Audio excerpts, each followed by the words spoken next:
O transtorno afetivo bipolar, ou transtorno bipolar, é um dos quadros nosológicos mais consistentes ao longo da história da medicina. E as formas típicas da doença, que nós conhecemos, euforia, mania, hipomania e depressão, são bem caracterizadas e reconhecíveis, permitindo o diagnóstico precoce e confiável. Isso é de fundamental importância, esse diagnóstico precoce. A mania é o mais característico dos episódios no transtorno bipolar. E apesar de ser frequentemente incapacitante, é muito pouco estudada ainda. Essa, pelo menos, é a opinião dos especialistas em transtorno bipolar. A mania é o que mais resulta em internações psiquiátricas, em virtude das graves mudanças de comportamento e de conduta que provoca, né? De fato, a mania, quando a gente vê um indivíduo sob mania em ação, a pessoa se torna muito perigosa, né, para ela mesma e eventualmente contra outras pessoas também. A hipomania é uma forma mais branda de mania. Ela era praticamente desconhecida pela maioria dos clínicos. Frequentemente, ela era confundida com traços da personalidade normal do indivíduo.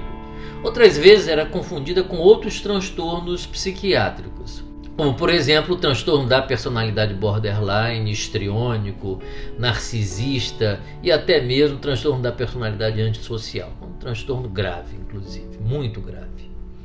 Nos últimos anos, o interesse nestes quadros, né, típicos de mania, hipomania, né, euforia e depressão aumentou muito. Hoje tem uma literatura enorme sobre transtorno bipolar. Inclusive, a mídia tem se ocupado bastante, de uma maneira muito proveitosa, a informar as pessoas para identificarem e ajudarem a pessoa que estiver, por exemplo, ou sob depressão, né, severa, resultante de um episódio posterior a um episódio de mania, e indicar rapidamente para o psiquiatra. Nós temos assistido alguns casos de suicídio, né, que tem sensibilizado a mídia a falar abertamente sobre o assunto, que é de grande importância.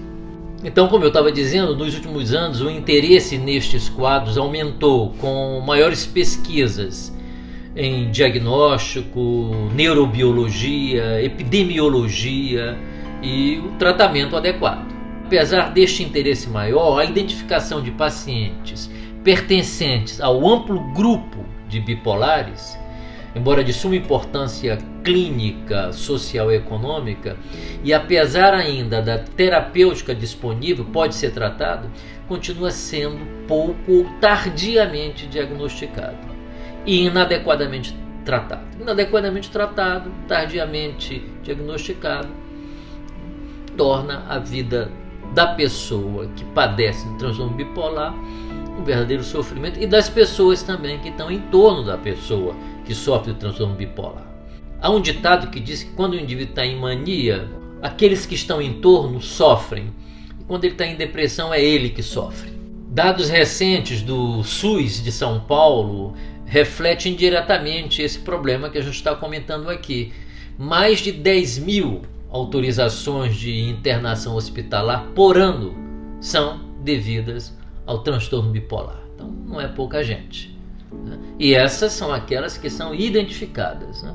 Depois, as tragédias que a todo momento pululam na imprensa, quando a gente vai ver, né, se encontram casos de depressão, de transtorno de humor, sem dúvida, mas alguns casos parecem indicar um mau diagnóstico e, por consequência, né, um tratamento inadequado e, eventualmente, até a falta de atenção, né, que se precisaria ter frente a uma pessoa que sofre de um transtorno psiquiátrico tão importante.